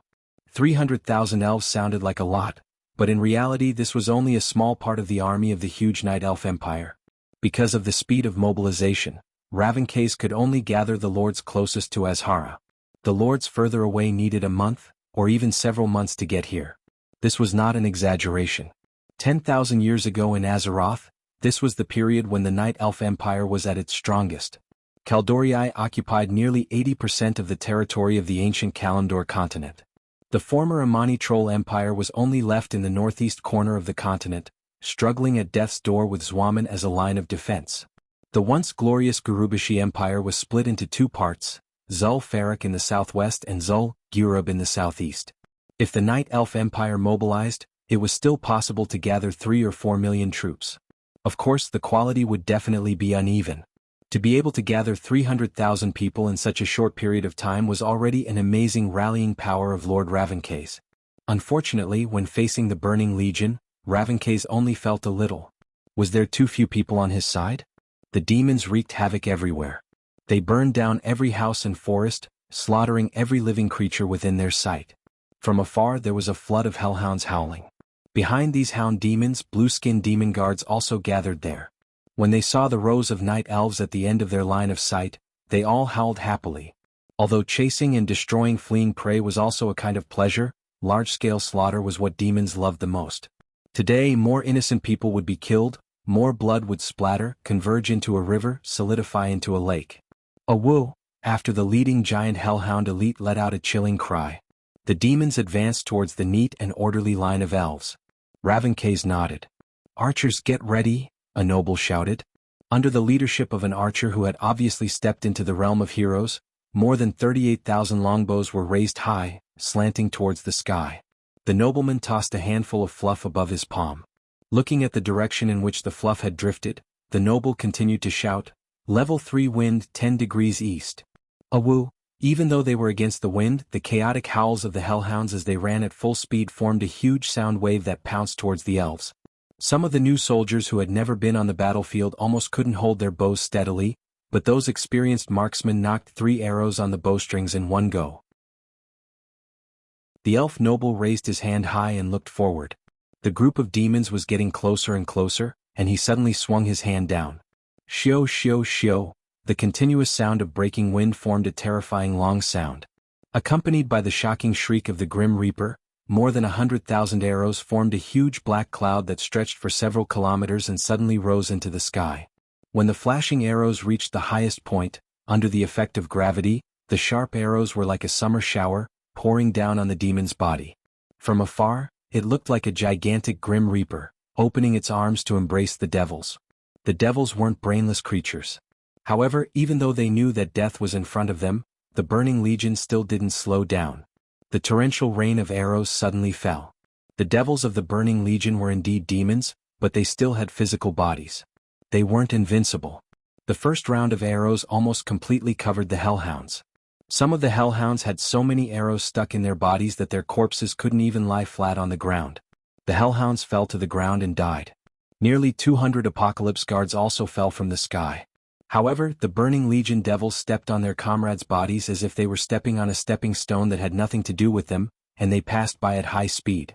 The hellhounds ignored their dead comrades. In their eyes, there was only greed for the night elves. They roared and continuously sped up with the momentum of participating in a carnival. "Damn it!" Ravencase cursed. "Fire at will. Quick!" The hellhounds' acceleration exceeded the imagination of this veteran night elf overlord. Usually, even if it was a cavalry charge with the night elves' hand speed, they could shoot at least 4 to 5 rounds of arrows. However, those damned hellhounds suddenly accelerated and disrupted everything. Fire! Fire at will! The archers gave up on aiming accurately and loosened the bowstrings in their hands almost as soon as they were ready. The arrows of death shot towards the group of devils again, but the effect was obviously not half as effective this time. The hellhound in front of the hellhound agilely made evasive maneuvers with irregular steps, increasing the distance between it and its companion. The demon guards at the back actually raised their huge shields and formed a standard carapace formation. These aren't just beasts. They're practically war machines. A noble beside Ronan roared. "They learn too fast." Ravencase ignored this guy. After the third round of shooting, all archers retreat. Infantry to deal with the impact.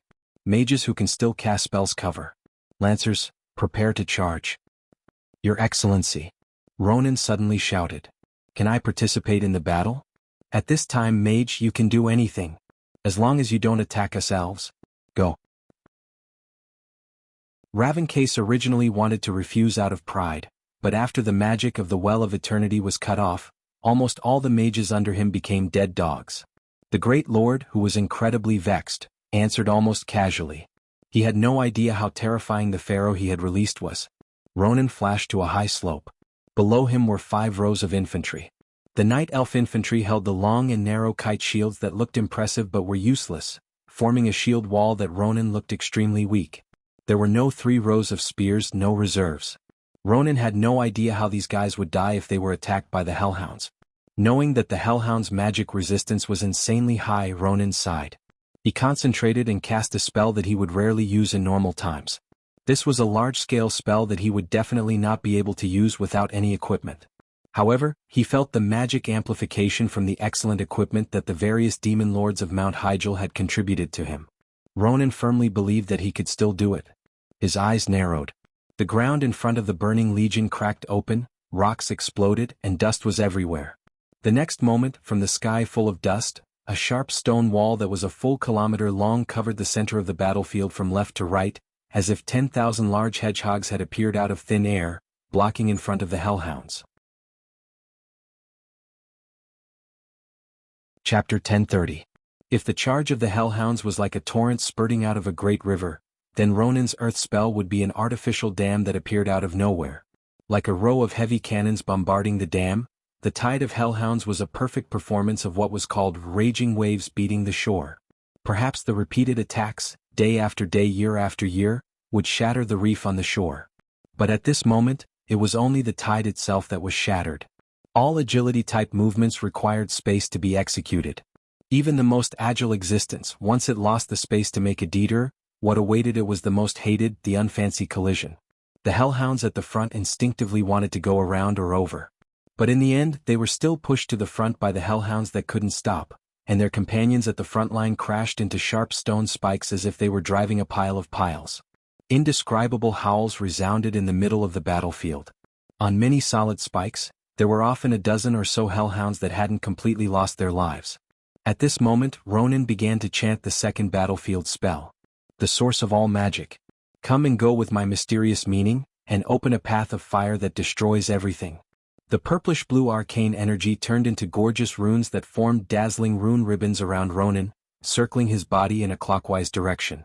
Supported by a set of dazzling, exquisite equipment, and the special effects of unruly will and other strengthening accessories were fully activated, the little remaining magic power was all compressed and poured into the next attack. 10 seconds later, a huge magic dragon of fire crossed the crowded front of the hellhounds and flew directly above the group of demon guards that were lined up because of the shield and turtle shell formation. Boom! A huge mushroom cloud rose in the formation of the demon guards, and in the elves' vision at least 100 demon guards were blown into the sky. More were turned into ashes in the direct hit of the explosion, and the rest were either blown into pieces and scattered, or simply fell to the ground, motionless. The stones on the turf were also blasted away. A boulder fell on a Cerberus, crushing its spine like breaking a twig. The advance of the Burning Legion's main army in the middle had been stopped. These ferocious demons were obviously in a mess. No matter how picky Ravencase was, he could not help but praise Ronin's performance. Good job. The archers made use of this opportunity to fire another volley of arrows at the hellhounds that were huddled together. A large number of arrows rained down, and the scene became even more chaotic. The night elves cheered. The moon guards looked at Ronin jealously. Ravencase roared at his mages, telling them to act quickly. However, it seemed like the night elf mages were far inferior to Ronin. That's right, an entire team of 500 mages couldn't even compare to Luo Ning. Having fought on the loads of the Well of Eternity for a long time, the elven mages had inexhaustible magic power. They would subconsciously study their own casting skills instead of expanding their magic circuits so that they could store and refine more magic power on their own. According to Duque, these guys had frighteningly short mana bars. The elemental magic that descended on the Burning Legion weakened from time to time. A large number of demons fell to the ground, but more demons surged forward. The magic offensive that was supposed to be a suppressive area attack and turn a certain area into an absolute dead zone seemed extremely weak. The central battlefield that Ronin plowed through with his ultimate skill was fine.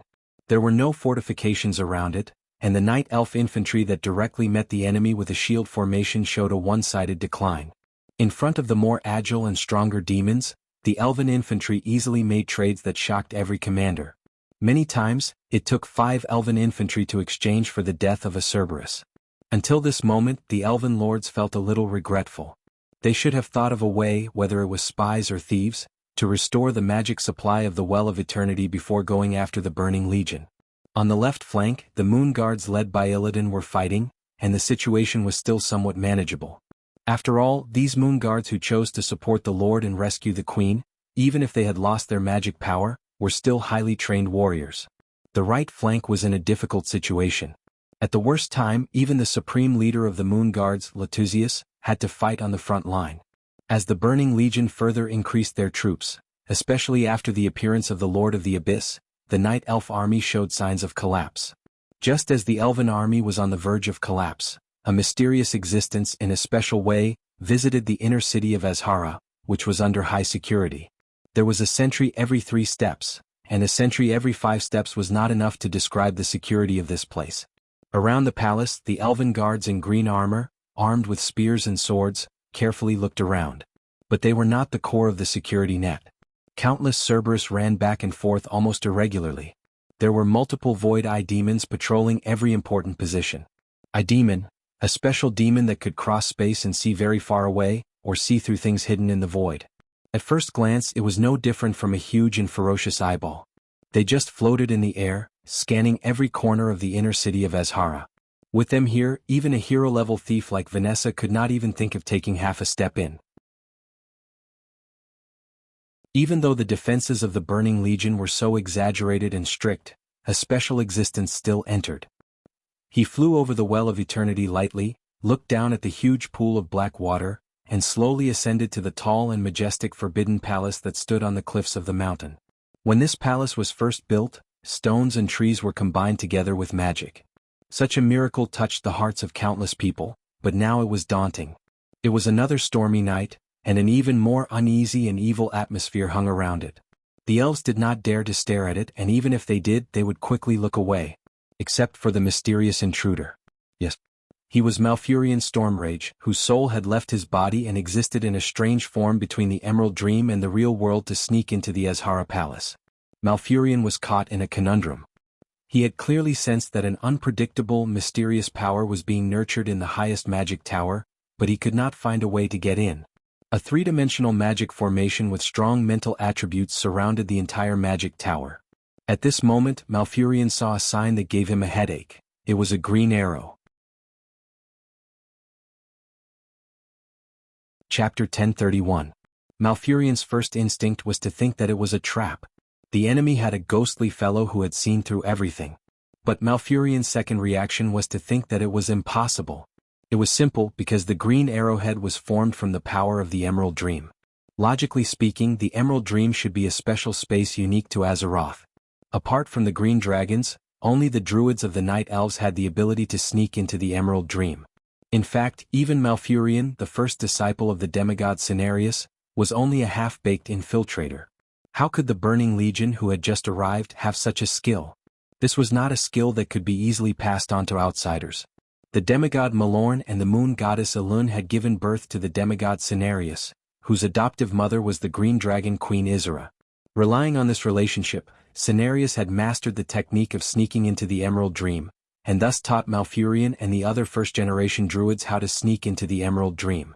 Malfurion would never have thought that there would be a monster from 10,000 years in the future who had only entered the Emerald Dream once and seen the dream attack that Isera had used to attack Nethario, the Wing of Death, had actually used the system elf to calculate and figure out how to use dream power. Duque could not easily let his soul wander like Malfurion. After all, entering the Emerald Dream required very strong mental strength. Otherwise he could do what Malfurion had done and obtain legal entry rights from Isera. Otherwise he could learn from the King of Nightmares, Savis, and use filthy evil power to forcefully pollute the Emerald Dream before breaking it open and entering it himself. But when it came to the use of various mysterious powers, Malfurion was no match for Duque. Using mental strength to condense mental strength that was similar to dream power and spread it between the cracks of reality and the Emerald Dream was extremely easy. If the situation was different, Malfurion would not have dared to casually enter. He saw a small Chinese character on the bottom right corner of the green arrowhead. None. Malfurion's soul suddenly trembled. He immediately realized what it meant. That was what the human named Roddick had said. When he and Tyron had asked about the existence that had infiltrated the Burning Legion, Roddick had said vaguely, "For Master's safety, I cannot tell you who he is. But he will leave a mark to distinguish between friend and foe, and that mark is none." Malfurion memorized the strange character.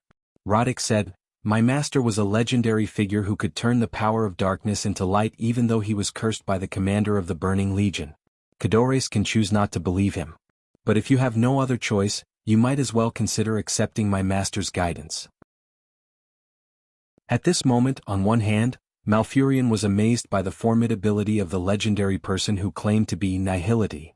On the other hand, he realized to his surprise that he didn't have many choices. Those eyeball-like abyss devils floating in the void gave him a very bad feeling, as if he would be discovered if he approached. Now he shouldered 300,000 soldiers and the future of the entire Night Elves. hesitation or being discovered would directly lead to the defeat of this battle. If Ravenkay's army was completely annihilated, it was unknown if he could organize a second large-scale army. After all, Queen Azhara had a righteous status. If the queen put down her pride and even promised her people, how many night elves would still have the will to fight? Malfurion didn't dare to imagine. He could only take the gamble. His soul traveled through the half-illusory green dream, wandering in the gap between reality and illusion. Following the arrow, he entered the palace. In the beginning he was more cautious. He spread out his senses in the dream to see if there were enemies in the direction of the Big X. Very soon he almost fell for it. The eyes of the two eye devils turned to his sensory tentacles and almost grabbed his spiritual power. This scared Malfurion quite a bit. Even if he was unwilling, he could only follow the instructions and continue walking. Those green dream imprints were very exquisite. Apart from directions, there were also signs such as no passage, the road ahead is narrower, and watch your head. There was even a patrol countdown. Even the Eye Devil's vision range and patrol route were marked out for Malfurion. Just what position did this nun have in the Burning Legion? This wasn't the kind of information a squad leader or something like that could have. Malfurion was secretly shocked as he continued walking. After many twists and turns, he even had to take a detour of more than 200 meters to avoid an Eye Devil that was in an excellent position and go through a straight path that was only 10 meters long. Just like that, Malfurion's wandering soul finally arrived in front of a mage tower without any mishaps. He suddenly recognized that it was that bastard Savi's mage tower. Just as he was about to follow the signs and enter the mage tower, Malfurion suddenly froze. He saw 3 huge signs outside the mage tower's gate. Along the way he had basically distinguished the signs that this nun had set for each level of demon. For example, the yellow sign was for ordinary demons, and the silver dragon sign was for rare elites. But here Malfurion saw 3 completely different signs. He recognized one of them. It was the sign that represented Breaking Dawn mages in the Kaldari Empire. It obviously represented the Queen's chief advisor, Savi's. The other 2 were demon shadows with the slender appearances of women. They held magic staffs and had 2 black suns on their heads. Inside were white skulls with red eyes. It was a very eye-catching sign. 2 Lord-level great demons? Or are they succubi or warlocks? Malfurion knew that the biggest trouble had come. He had no choice but to brace himself and enter. Light and shadow overlapped and there were psychedelic colors everywhere. Powerful spatial seals and all kinds of magic seals caused the spacious mage tower to be left with only a few narrow paths. If Malfurion wasn't a special existence that couldn't even be considered a ghost in the real world, he wouldn't have been able to reach this place. Malfurion floated in the mage tower, searching for anything he could see that looked like a seal. He had to hurry. With every passing second, more night elves were sacrificed. The only reason was that Malfurion couldn't destroy the seal that blocked the Well of Eternal Life's magic vein faster. Although Malfurion couldn't tell how fast time passed just by looking at the surroundings in the Emerald Dream, he knew that time passed much slower in the dream than in the outside world. But he knew that time passed much slower in the dream than in the outside world. He had entered a deep sleep last night before the army set off. The army had probably already started fighting.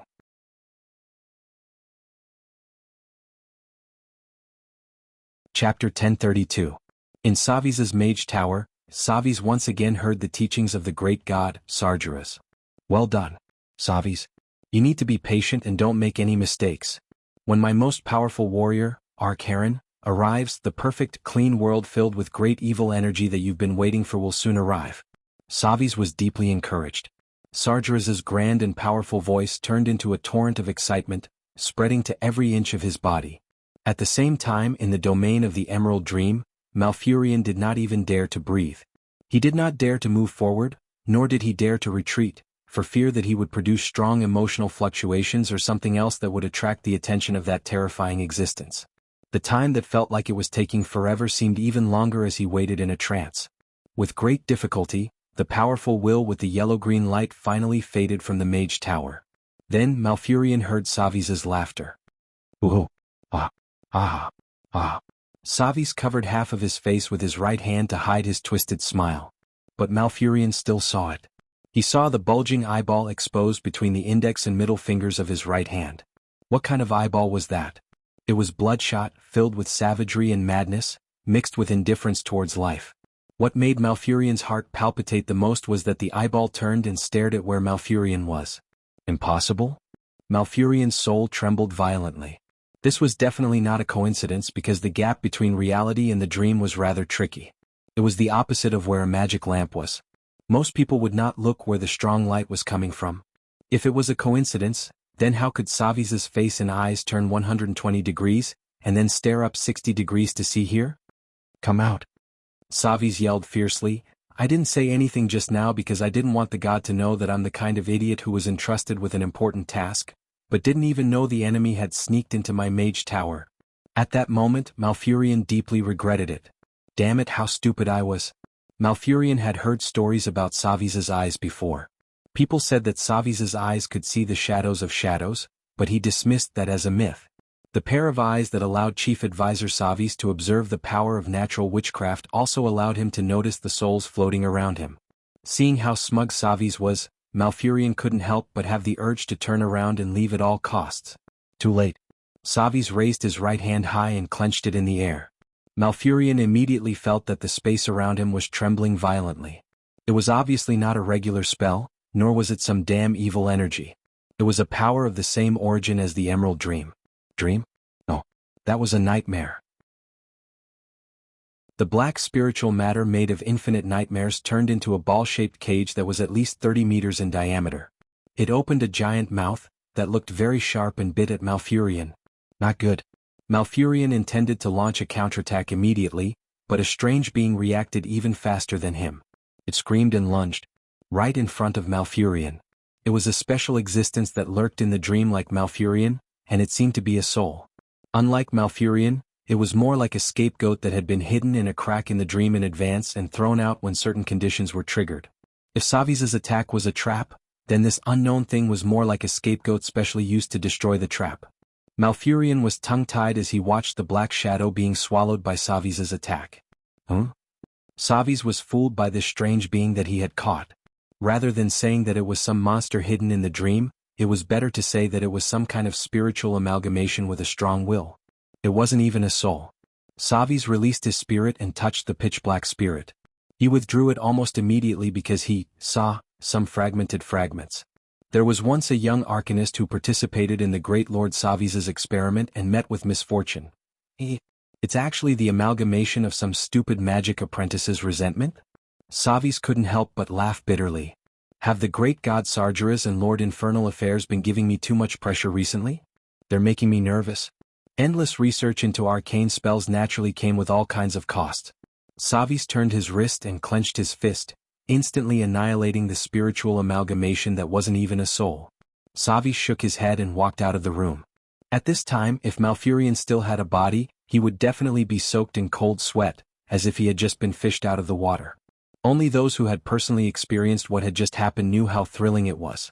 If it wasn't for that perfect and ingenious spiritual amalgamation, it would have been Malfurion who had just been caught.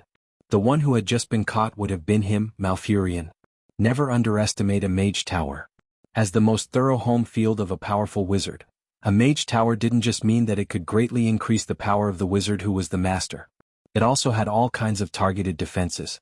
Once Malfurion was discovered, even the dream space might not be able to protect him. The high concentration of magical elements was enough to cause spatial disorder. If he didn't hide in the deeper layers of the dream world in time, he would probably be forcibly beaten out of the dream space.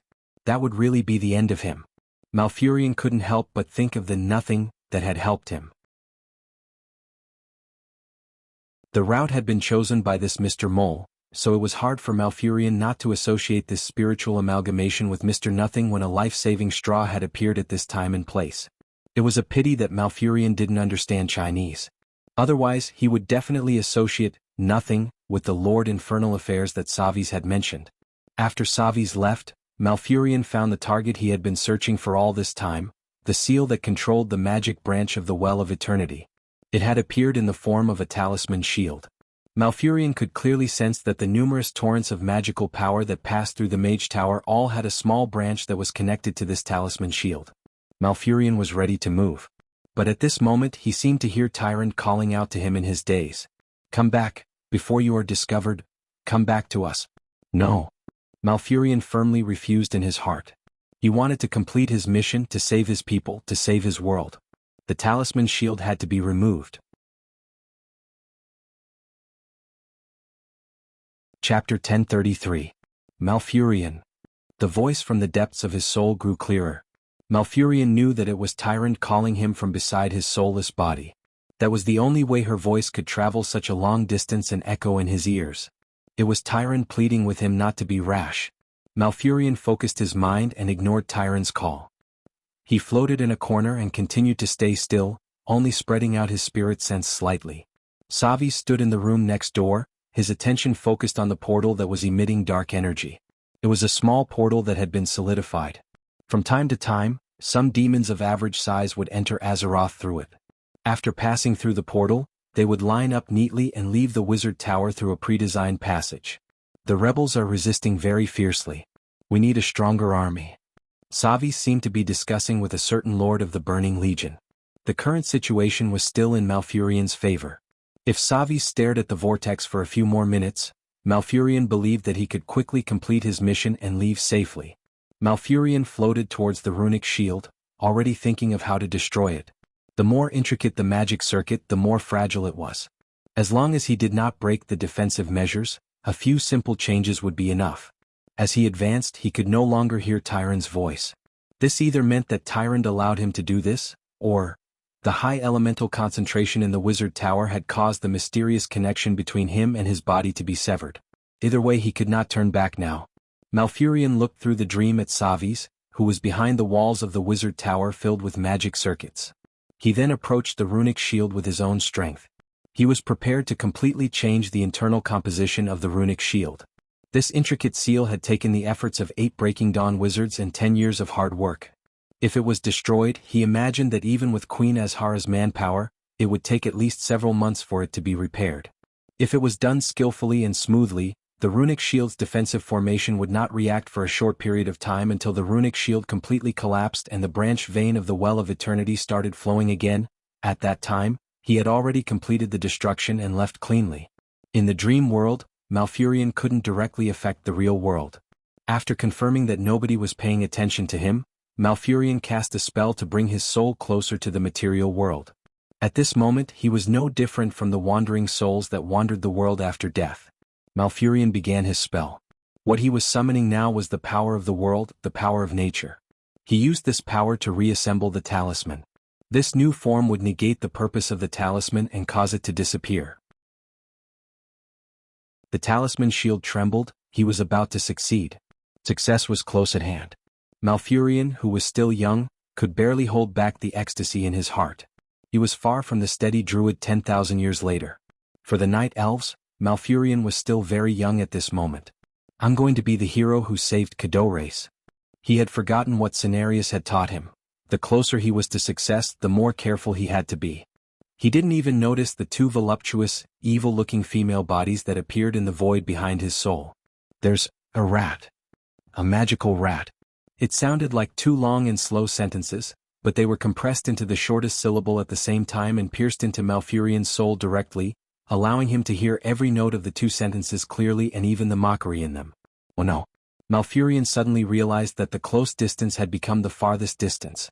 Darkness and fire. 2 powerful forces burst out of thin air and forcibly dispelled his force of nature. All his efforts to influence the charm shield were in vain. More terrifyingly, Malfurion sensed that the space around him was becoming heavy. If he could not return to the domain of the Emerald Dream in the next second, his soul would be confined in the narrow space. That's right. Every great demon was an expert at playing with souls. Malfurion couldn't imagine what would happen to his soul if it fell into the hands of the great demons. Was he going to fail completely? Malfurion didn't even dare to imagine how Savi's and the Burning Legion would fortify the defenses here after this failure. The Emerald Dream was not invincible. He couldn't use it to sneak in again. After the Night Elves' resistance was slaughtered, it was meaningless to discuss whether the other Night Elves could regain the power of the Well of Eternity. Was he really going to fail completely? Malfurion's entire soul felt like it was frozen due to extreme fear. At the very end, Malfurion suddenly sensed something. It was a seed. Ordinary seeds couldn't attract his attention, but this was the seed of the Tree of Life. He would never mistake it for someone else. Even though the seed felt completely dead and its life force had been completely devoured by the power of darkness, the Tree of Life got its name because of its endless life force. As long as there was an external injection of life force, and as long as the seed was preserved, it could be reborn. Malfurion brazenly activated Wild Growth. Originally, this was just a druid's recovery spell. But when it was used on the seed of the Tree of Life, it had another effect. Caught off guard. When a seed germinated, grew, and turned into a towering tree in 1/100th of a second, anyone would be dumbfounded. The Tree of Life that had suddenly emerged after receiving all the magic from a powerful druid immediately turned into a human form according to Malfurion's will. It punched out at the two female demons who looked like they were not to be trifled with. This bought Malfurion the most precious time, allowing him to concentrate the last of his natural power on the rune shield. However, when he was about to destroy the rune shield, a sudden fear descended upon him. Malfurion's soul began to tremble uncontrollably. "You won't touch this rune shield." A terrifying voice appeared in his heart. "You don't want to do this. You just want to serve me, worship me." That you're tuning in to the Han Lee's Wuxia Chronicles YouTube channel. We're so grateful for your support, and don't forget to subscribe to join us on this incredible journey through captivating stories. Your generosity through donations truly makes a world of difference, as it's the primary source of revenue that allows me to expand and enhance this channel for you. Thank you from the bottom of my heart for being a part of this adventure.